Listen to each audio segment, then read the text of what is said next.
crate training your deaf dog stressing you out? You're in the right place. Crate training doesn't need to be a battle. With this simple method, I'm going to show you how to get your deaf dog to settle and relax in their crate. Hey, it's Natalie here from Canine Concepts, where we use fun games to teach our dogs valuable life skills, like crate training. If you find this video useful, consider giving it a thumbs up. It really helps so I can continue to help people like you. Links to all the resources I talk about throughout the video are down in the description below. And make sure you stick around to the end because I'm going to show you where you can go to get even more free training tips. They'll help you build an awesome relationship with your deaf dog.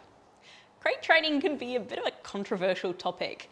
Some people see it as cruel or punishing. People might imagine dogs trying to escape the crate or barking incessantly, but the picture doesn't need to look like this. Actually, when done right, the dog shouldn't be stressed. Cooperative crate training helps set dogs up for success, especially before they have the skills to make good choices all on their own. Crates keep them away from situations that could be dangerous, and they can allow our dogs to get the sleep that they need each and every day, undisturbed and away from the hustle and bustle of the house. Simply getting more sleep can help with so many struggles, from barking to nipping to tearing up the house to anxiety, reactivity and more.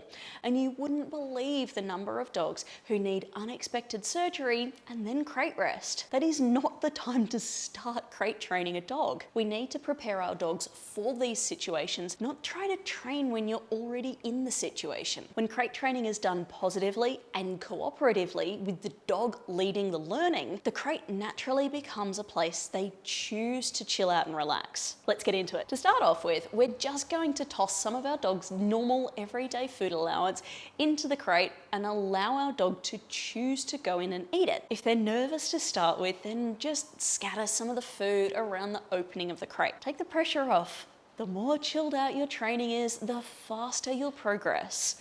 Don't force it. Once they're going in happily, then lure your dog out with just one piece of food. Then we repeat.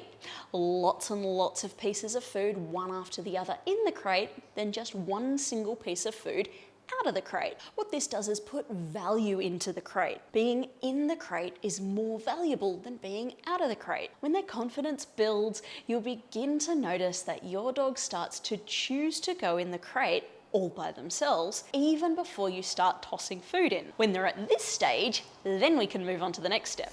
Okay. And he's going to choose to go back in. I'll do thumbs up. That's my way of saying, good, that was the right decision. Do a bit of aeroplane feeding if we want. We can do our aeroplane feeding down to the bed. And quite often, if we put the food between their paws, it really helps that relaxed, calm state. Another place that you might want to put the food is in the center of the bed. Sometimes if we're feeding right at the front of the crate, the dog's like, yeah, is this where you want me? Right at the front of the crate? No, actually, I want you further at the back of the crate. So if I put the food at the back of the crate, that's where we should hang. That's where all the value is. So how do we close the door? Now you can see that I had a tie back, so an octopus strap, and I was just holding the door back. That's going to make sure that the door's not going to flip around. I'm going to say, yeah, that was a really good thing. I was moving the door possibly in a scary way, and I'm just going to feed for that. We can just move the door and feed. So he's completely comfortable. So what we can do, close the door. I'm going to do thumbs up because he's deaf. You can say, good. And then open up and feed again. Yeah. Hey, good job. And we feed again. So when we actually get to the stage where we're fully closing the door, remember the best response is no response. So close the door. No response whatsoever from Havoc. Okay, now that he's in there, we're gonna very calmly feed and feed. And so he's learning that just because the door's closed doesn't mean all the fun stops. It's good things are still going to happen even when the door is closed. And again, you'll see I'm trying to feed further back in the crate. I'm not feeding right at the front because I don't really want him hanging up the front. I want him hanging further back in the middle of the crate. So what I'm now going to do, because we also don't want our dogs busting out of the crate the moment the door opens, I'm going to open the door. I'm going to give my marker signal. So we go good, feed, give the release cue, and get them out straight away. So it's not his choice to come out, I'm telling him to come out. See what he chooses to do. Awesome, good choice of the man. Feed again. Feeding, feeding, feeding. Door closes. Door closing's a non-event. Yeah, well done.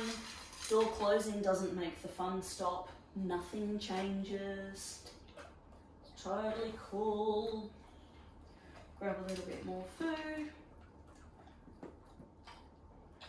Open the door. Good job.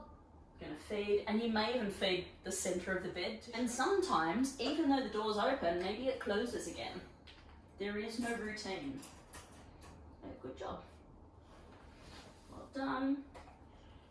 Cool. And so that's the I Love My Crate game. When you're using the crate throughout the day, if she's happily staying in there, no stress, no worries, and she's taking her Kongs in there, she's having her snuffle mat in there, then start to use it throughout the day. Use it at times when she's calm. If we haven't built up an association of this is a calm place yet, then we don't want to go, right, she's absolutely psycho, I'm going to put her in a crate, because it's too much of a difference for where her body was at and where we want to go. Instead, we might want to go, okay, I'm going to allow you to scatter feed in the grass first. That's going to bring you down the first stage. Then maybe I'll give you a bit of yogurt in a Kong, and that's going to bring you down the next stage. Then I might pop you in the crate. We'll do a little bit of aeroplane feeding together. And then I'll see if you can calm all the way down and maybe have a nap in there. If you have any questions about crate training, pop them in the comments below. Or come and join our free Facebook group. The Canine Concepts community is where you can come and get support for training your dogs. Deaf dogs, hearing dogs, blind dogs, three-legged dogs, all dogs are welcome. It's a really lovely, safe and supportive space. Just follow the link in the description below. Now, if you want to teach your deaf dog literally any hand signal, then check out this video. Happy training!